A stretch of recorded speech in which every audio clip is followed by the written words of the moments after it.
สวัสดีพี่น้องปกไปสุขุสุขคนเนาะวันนี้มาเกตทางหรือแปลงทางเข้าบ้านเนาะเพราะว่า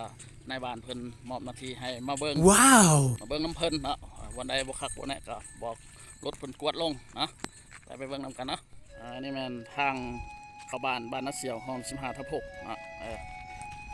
ลงอันนี้ก็เป็น15/7ไปนำกับ15/8เนาะ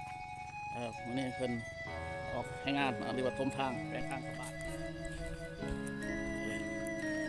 แปลงกันแล้วบัดนี้พี่น้อง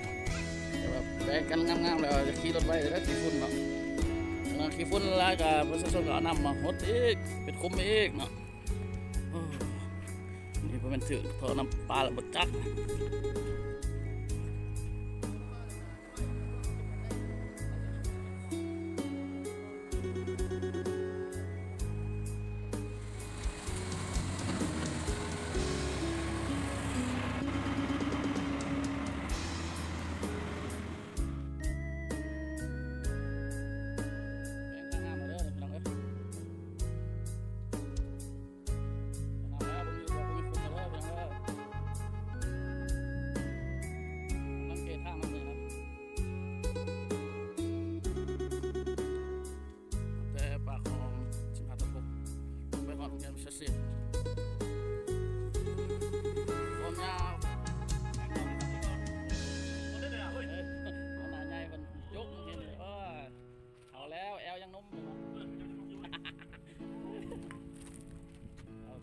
หัวใจยังหนุ่มหัวใจยังอยู่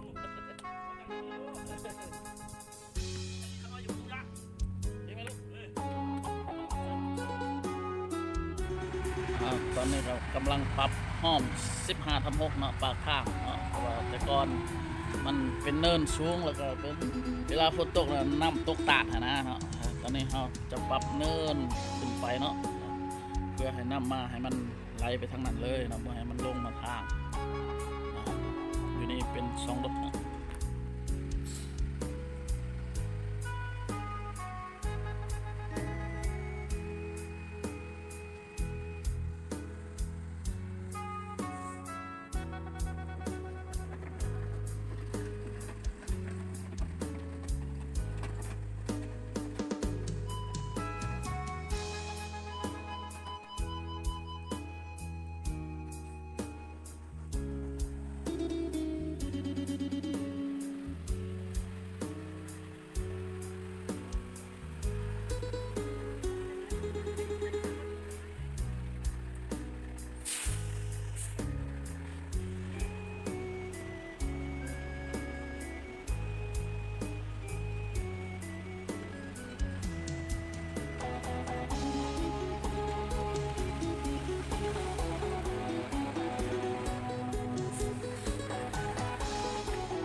ขึ้นไปบนห้องนอนชีวิต